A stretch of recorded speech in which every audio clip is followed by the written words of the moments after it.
Todo pasa por la radio. A continuación, columnistas por FM Ciudad Pringles. Despertando en la ciudad.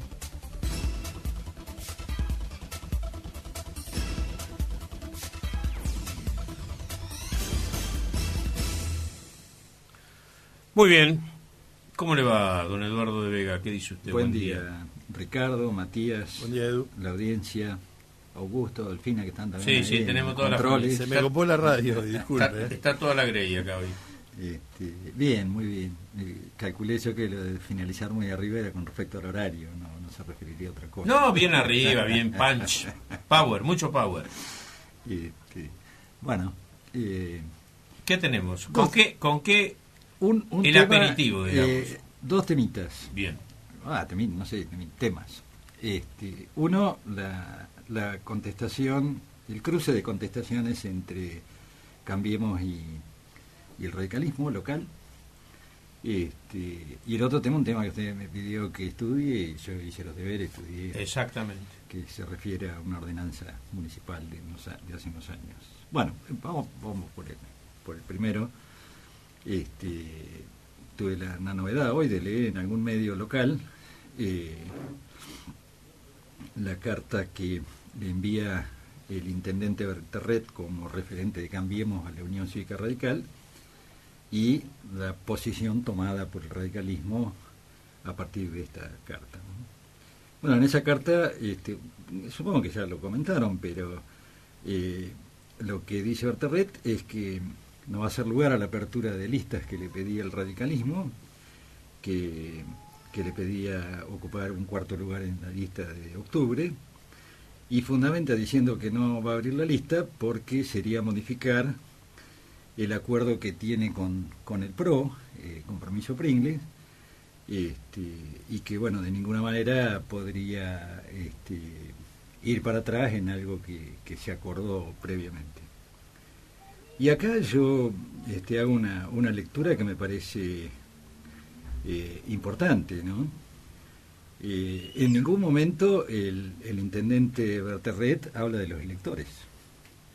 Habla de las decisiones de la dirigencia política, pero sin poner como factor preponderante la decisión de la ciudadanía. El 13 de agosto los ciudadanos votaron, había dos listas dentro del Frente Cambiemos, votaron sabiendo que había la posibilidad de que si alguno no llegaba a una base del 25% de los votos del espacio se quedaba fuera de las listas. La gente se expresó, el radicalismo no llegó al 25%, por lo tanto se quedó afuera, y la voluntad de los electores, de los ciudadanos que votaron al espacio Cambiemos, fue que la lista estuviera constituida únicamente por los precandidatos pertenecientes a el PRO y Compromiso Pringles. Y yo creo que esto es lo que debería haber dicho el intendente, y no referirse a acuerdos políticos dirigenciales, sino a la voluntad del pueblo, a la voluntad popular. En ese aspecto debo resaltar que el representante del PRO en la lista, que en este caso casualmente es mi hermano, tuvo una afortunada expresión al decir que el PRO no tenía nada que decidir porque lo habían decidido los electores del 13 de agosto. Y me parece que esa es la respuesta que debería haber dado el intendente. Bueno, más allá de esto, que puede ser un tema, yo siempre digo que parece un tema formal, pero yo digo que las formas tienen contenido. Las formas no son formas por sí mismas, sino que tienen un contenido. Y esta respuesta, que más allá de lo formal, tiene un fuerte contenido. Es decir, no se valorizó la decisión de los electores, sino las conveniencias de la dirigencia política. Y esto, en boca de nuestro intendente, es un tema que pasa a lo formal y es un tema de fondo, es un tema de contenido, que habría que escucharlo explayarse sobre el tema para conocer su verdadero pensamiento. Pero bueno, Digo, el PRO afortunadamente se expresó con una cuestión afortunada al hablar de los electores únicamente y no hablar de las dirigencias. Al contrario, poner las dirigencias al margen de la decisión frente a la decisión que habían tomado los ciudadanos, que me parece que es la actitud correcta que debe tomar un político que se precie de representar a la ciudadanía. Y lo peor de todo este ida y vuelta es la expresión posterior a la Carta de Terret del radicalismo, donde dice que únicamente va a apoyar a Cambiemos a nivel provincial y nacional y no a nivel local. Esto es como, a ver, si uno como pasaba en los partidos, en los potreros, ¿no? Que si el dueño de la pelota perdía, se llevaba la pelota y no se jugaba más. Bueno, esto va a ser lo mismo. Se perdí, me llevo la pelota, se terminó el partido. Y es lo que está haciendo el radicalismo. Que lo que pasa es que se está llevando la pelota que no era de él, pero bueno, es lo que hay. Claro, pero bueno, sí, esto no hace más que empequeñecer más todavía a las actitudes dirigenciales del radicalismo local, evidentemente. A ver, el silencio hubiera sido, si bien algunos dicen que el que calla otorga, hay veces que hay cosas que no son necesarias decirse porque no favorecen ni le mejoran nada a nadie. Esto no le mejora la perspectiva política del radicalismo de acá para adelante y no habla muy bien de sus dirigentes porque fueron a reclamar algo que no les correspondía, claramente les dijeron que no, se enojaron y dijeron, bueno, listo, no te apoyamos. Porque en definitiva es eso, ¿no? Hay un viejo apotegma que dice, si las palabras no superan el silencio, mejor callarse. Mejor callarse, sí, es verdad. No, pero hay algo, a mí me causa un poco de risa esto, sinceramente. Hay otro que dice, si no tiene nada interesante para decir, mejor no diga nada. Mejor no diga nada.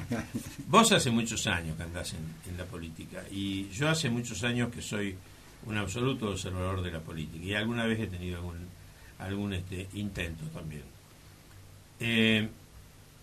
Si vos establecés reglas de juego, participás con esas reglas de juego, no hay nada que decir. No, obvio. No hay nada que decir. No hay nada que decir. Y además, si tuviera algo que decir, lo haría en el estricto espacio de la privacidad. De la privacidad. Sí, estoy completamente de acuerdo con vos. Esto de plantear estas cosas como si, señorita, el niño Carlos me pegó, me hizo tal cosa, ¿no? Es decir, una cosa me parece absolutamente desatinada, extemporánea y realmente, y coincido con vos, ¿no? Qué sé yo. ¿Podemos cerrar esto con otro apotegma? A ver. La figura de las estatuas se agiganta a medida que uno se acerca a ella.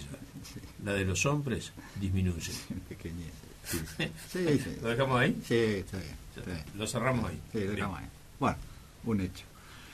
El otro punto era lo que vos me planteabas, porque surgió a raíz de una construcción que se está por hacer y que iría, digamos, a dejar un vacío importante en una propiedad que en algún momento fue emblemática de la localidad por su importancia comercial y demás, pero que obviamente uno todavía la puede observar, habrá que sacarle muchas fotos porque no la vamos a tener más, que es una vieja casona de la calle Stegman, que va a ser demolida para construir un edificio de propiedad horizontal.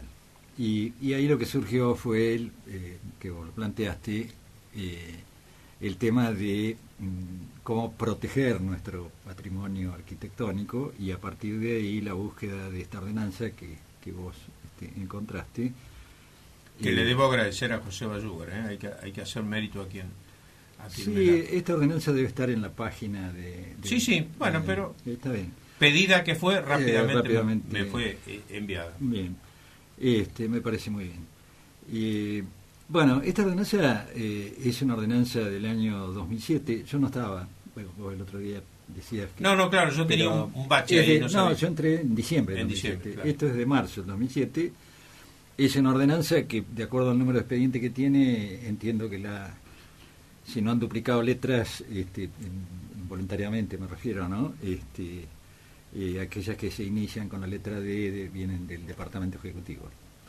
O sea que es una ordenanza que no tiene un autor dentro del cuerpo de concejales, sino que ha sido una ordenanza elevada por el Departamento Ejecutivo y aprobada en marzo del 2007. Yo no estaba en el Consejo. La ley, una ordenanza no muy larga, creo que son 13, 14 artículos. La leí muy en profundidad y me tomé el trabajo por su pedido. Uno tiene que responder al patrón, siempre el patrón ordena y hay que cumplir. Por supuesto. Además, uno esto es como el deporte. Vos sabés a quién le podés exigir que supere una marca. Sí, está bien. Así que bueno, hice la leí un par de veces. Ya me llamó bastante la atención en la parte de la fundamentación, que es breve pero tan estertórea, ¿no? En su parte final, porque repite un párrafo del preámbulo de la Constitución, no sé si da para tanta ordenanza. Sí, bueno. Y yo digo, a ver qué dice acá quien escribió esto, ¿no? Vos me decías que te parecía que era una ordenanza de otro lugar, que se había adaptado. Es posible. Un copy-paste. Sí, en esa época, 2007, todavía no era muy común esto de cortar y pegar. Pero bueno, es posible que se haya tomado como base otra. Lo que pasa es cuando uno toma una ordenanza como base y la replica de alguna manera, lo que debe hacer, que no está mal, porque está bueno copiar lo que es bueno. Primero hay que elegir muy bien si lo que se va a copiar es bueno, pero bueno, si uno lo considera de esa manera, pero lo que sí no se puede evitar es tratar de contemporizar o ayornar esa normativa a la realidad, sí, claro, donde uno pretende que vaya. Por eso yo hablaba ayer de que era demasiado genérica, no puntualizada. Claro, yo veo acá cosas contradictorias. Bueno, primero y principal, desde el punto de vista de técnica legislativa, no cumple casi ningún requisito. Una ordenanza crea algo, ¿no? Crea y ordena algo. Esta ordenanza, de acuerdo a los tiempos de verbo utilizado y demás, no está ordenando prácticamente nada. Y lo que dice en su primer... Lo que, perdóname que te interrumpa, lo que probaría perfectamente que es una copia, en definitiva. No, quién sabe, porque a lo mejor la original también está hecha... sí, puede ser una copia, pero claro, no, eso no probaría nada, porque posiblemente se haya copiado de otra que tampoco ordenaba, sino que esto es más una expresión de deseos casi que una ordenanza, que no es lo mismo, ¿no? Las ordenanzas tienen que ser normas concisas que ordenen, que den una orden para que se cumpla determinada acción. No es algo muy general que no indica que algo se haga, ¿no? Para eso hay una resolución, por ejemplo. Claro, si no basaría todo en la reglamentación, que termina siendo... Bueno, ese es otro error de los legisladores, pero eso lo abordamos un poquito más adelante. Lo que digo es una ordenanza que en realidad mucho no ordena. Dice que se crea con esta ordenanza se va a generar el marco legal para establecer las acciones de preservación de bienes patrimoniales. O sea, marco legal para establecer las acciones. O sea, no establece ninguna acción.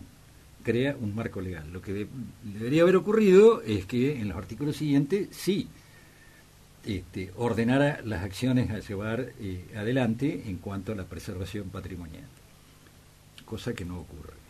Por lo tanto, ya de ser algo muy general, hasta tiene poco peso, porque no se sabe qué es lo que hay que cumplir.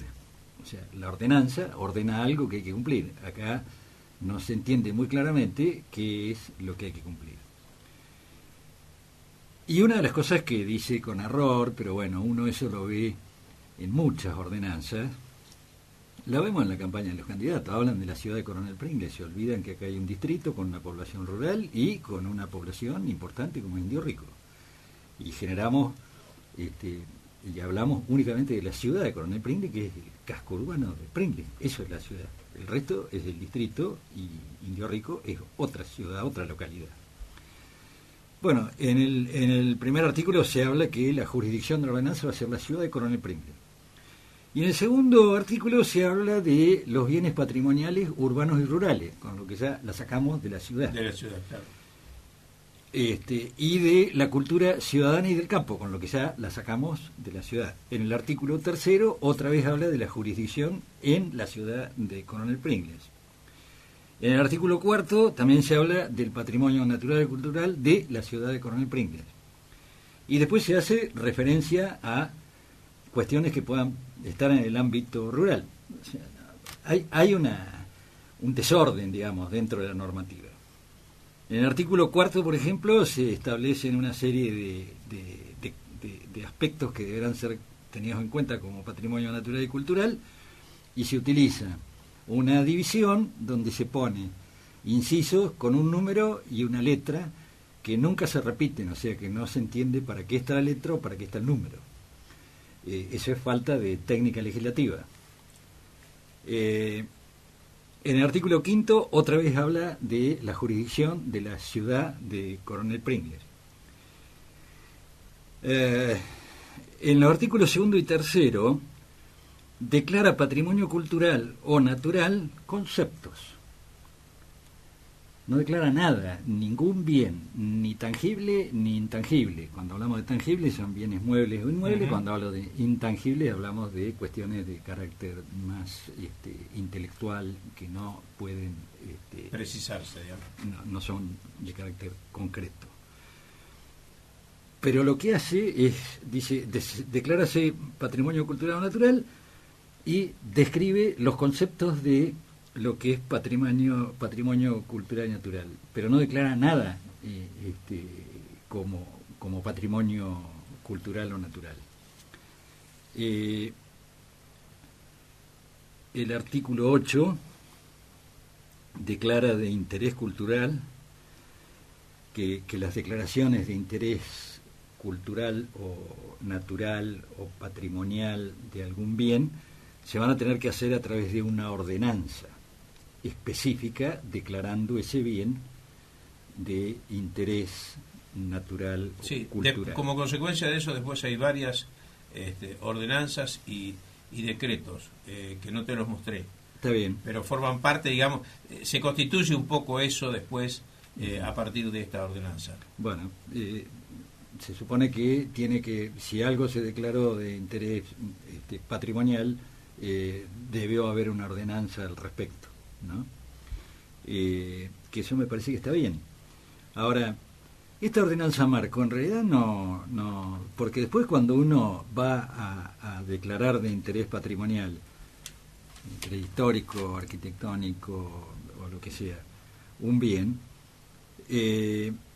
va a tener que fundamentar y va a tener que repetir lo que esta ordenanza dice de por qué ese bien es de interés patrimonial. Me parece que es una ordenanza que no le agrega nada a lo que hay. Tranquilamente cualquier ordenanza que justifique, digamos, el interés patrimonial de un determinado bien, tangible o intangible, lo podrá hacer declarar de interés cultural y natural y preservarlo. Tampoco habla de cuál es el límite de la preservación, ¿no? O sea, no está claro, a ver, que si un propietario tiene una propiedad como esa y decide demolerla, si es posible de hacerlo o no, porque tiene que haber una ordenanza específica sobre ese bien que prohíba la demolición. ¿Está? O sea que no hay nada que cumplir por parte del propietario mientras no haya una ordenanza que declare ese bien de interés cultural, natural, patrimonial. Bastante complicadita la cosa. Por eso digo, o sea, esto al ser muy genérica se establece, claro, en esos términos. Después, el otro tema que yo te comentaba, que en algún momento lo conversábamos, yo no sé, hay una ordenanza anterior que se menciona en esta, que es derogada con esta, que es del año 87, y es posible que haya sido esa la que yo recuerde de haberla conversado, porque también fue un periodo en el que yo estuve como concejal, en el año 87. La verdad que no la recuerdo la ordenanza. Pero el otro tema era establecer pautas mínimas de ver cuáles bienes, en este caso estamos hablando de inmuebles, pero habría que hacerlo con todos los bienes, pero bueno, ¿Qué características de un bien inmueble o que un bien inmueble debe reunir para que sea declarado dentro de lo que puede ser el interés patrimonial del municipio, ¿no? Y eso tiene que estar establecido en una ordenanza o en una reglamentación. Con respecto a lo que vos me comentaste al principio, que dije, después lo hablamos, digo lo siguiente.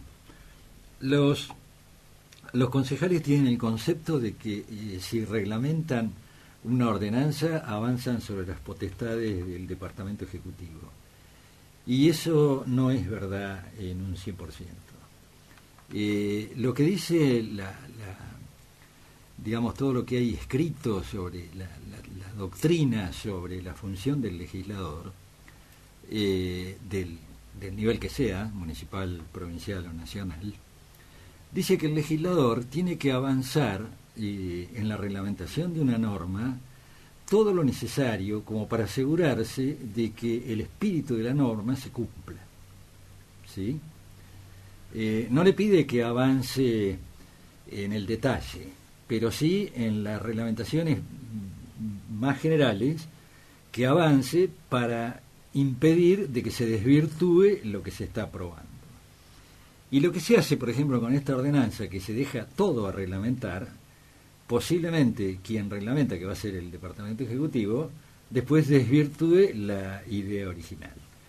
Entonces, uno tiene que avanzar todo lo que pueda, sin meterse en la potestad del Ejecutivo, en la reglamentación, para asegurarse de que el objetivo de la ley... Que se cumpla con el espíritu. Con el espíritu de la ley. Exacto. ¿No?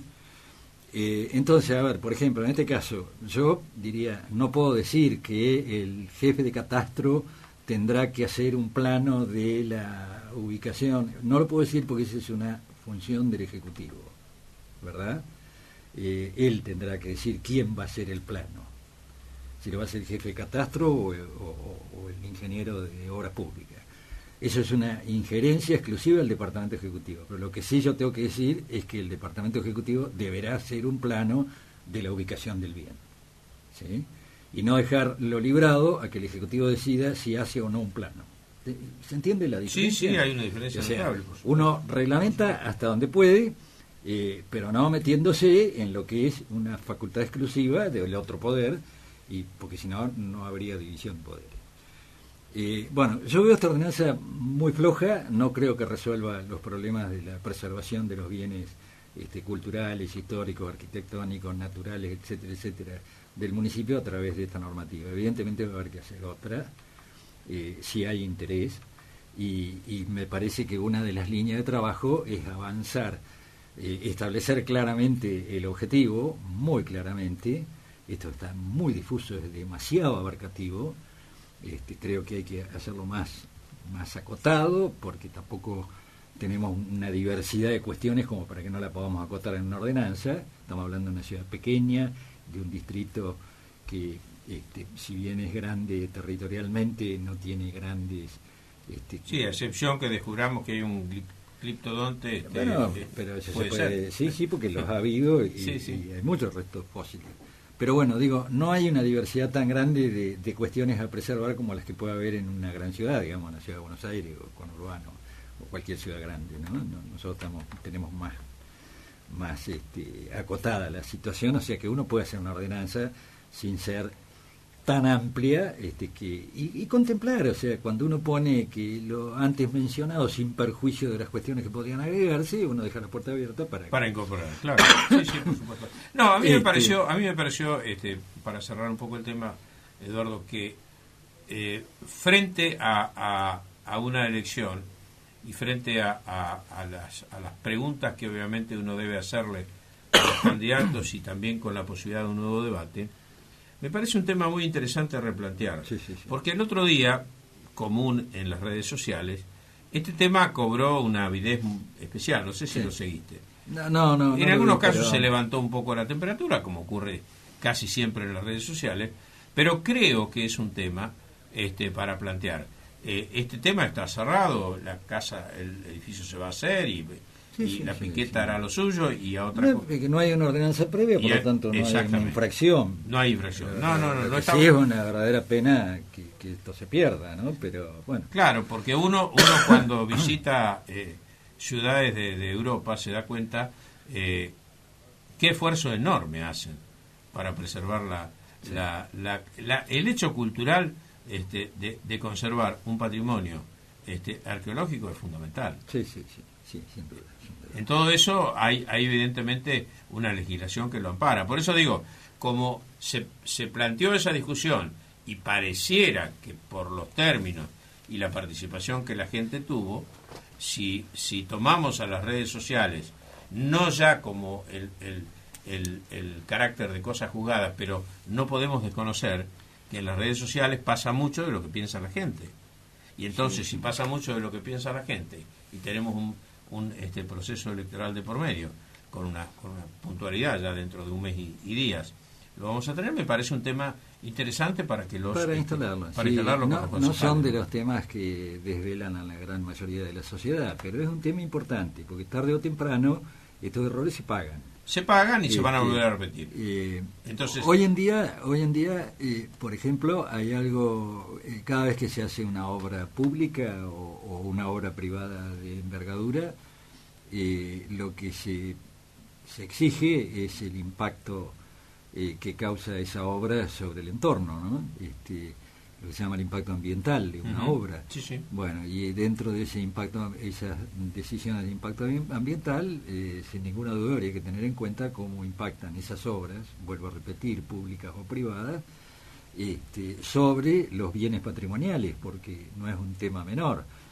A ver, hacer una autopista en el medio de una ciudad significa derrumbar, bueno, quizá te acuerdes, yo tengo recuerdos borrosos de cuando la 9 de julio, que se destruyó un patrimonio arquitectónico, absolutamente. Encima en el centro de la ciudad, que era casi lo más antiguo. Lograron en el edificio donde hoy funciona el Ministerio de Acción Social, mantener ahí. El único que quedó. Y poco más. O algún otro, no me acuerdo. Pero, bueno, el impacto patrimonial fue tremendo.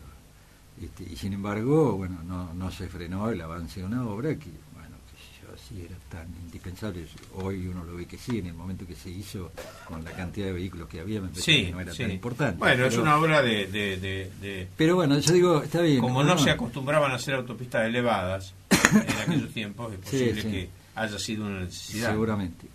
Pero digo esto, hoy en día esas cosas se tienen en cuenta, hay normativa, es decir, cualquier obra que tiene que verse si, por ejemplo, una obra privada, esta obra, deberá ajustarse estrictamente a la zonificación, al tipo de diseño, a la altura, bueno, hay un montón de requisitos que cumplir. Sí, que esos ya están debidamente. Y bueno, y hay que medir muy bien el impacto ambiental de un edificio donde los servicios básicos, como son básicamente cloacas, que es un servicio medio complejo que no se puede sobrepasar porque modifica absolutamente todo el resto del funcionamiento del sistema. Bueno, lo que sí hay que hacer es un impacto ambiental de un edificio que tenga X cantidad de pisos. A ver, el impacto ambiental está relacionado a la sombra que genera sobre propiedades vecinas, por ejemplo. Bueno, a ver, es un tema importante. Te digo ese por si un tema menor, que uno dice, ¿y esto qué importa? Yo hago en mi terreno lo que quiero, y no sé si están así. No, de hecho hay normativa, por eso digo. Y estas ordenanzas deberían estar muy pegadas, una ordenanza me refiero al patrimonio de inmuebles, específicamente, que es una parte de la cuestión, que no es toda, ¿no? Pero esta cuestión debería estar anexada prácticamente y ser considerada como requisito básico a revisar dentro de lo que es el Código de Zonificación y Construcción de la ciudad. Es decir, debería ser un paso, una de las cuestiones por donde debe pasar cualquier tipo de construcción que suponga la demolición de un bien previo. Exacto. Sí, por supuesto. Bueno, creo que es un tema que sí deben abordar y que es importante. Sí, no tiene tal vez la característica de inmediatez, pero es muy importante hacerlo. No, pero hay que hacerlo ya. O sea, sí. Uno no dice que esto sea la prioridad número uno, pero ese es un tema importante. Y en esto hay que invitar a los profesionales. Acá tenemos un colegio de arquitectos, un colegio de ingenieros, hay profesionales del urbanismo, del paisajismo, que pueden ayudar, que pueden colaborar, y mucha gente común que está siempre muy interesada. Estaba aquella organización que no sé si sigue funcionando, que eran los Amigos de la Ciudad. Que, me parece que está medio neutralizada, pero en su momento hicieron un trabajo muy importante. Sí, claro que sí. Había una de Vega ahí también. Sí, pero hicieron un trabajo importante. A ver, no nos olvidemos, por ejemplo, la fachada del Banco Provincia en su momento fue modificada y vuelta para atrás por injerencia de Amigos de la Ciudad, y creo que el Banco Nación también. Me parece que son cuestiones que hay que preservar, son edificios emblemáticos y aparte desde el punto de vista arquitectónico muy muy lindos, muy interesantes y con mucho trabajo, que deberíamos conservarlo. Yo veo en otras ciudades del tamaño de Pringles que hay mucha construcción antigua que se ha preservado, que se ha puesto en valor, y la verdad que es muy agradable verlo, ¿no? Y habla un poco de la historia de la comunidad y de cómo fue, o sea, tiene mucho para decir. Son testimonios absolutamente invalorables. Cuando lo destruimos estamos destruyendo. Dice mucho de la historia. Sí, seguro. Absolutamente. Entonces, me parece que sí que es un tema importante. No digo un tema urgente y que no se pueda trabajar con calma, pero que hay que trabajarlo, no me cabe la menor duda. Señor, muchas gracias por su participación, como siempre.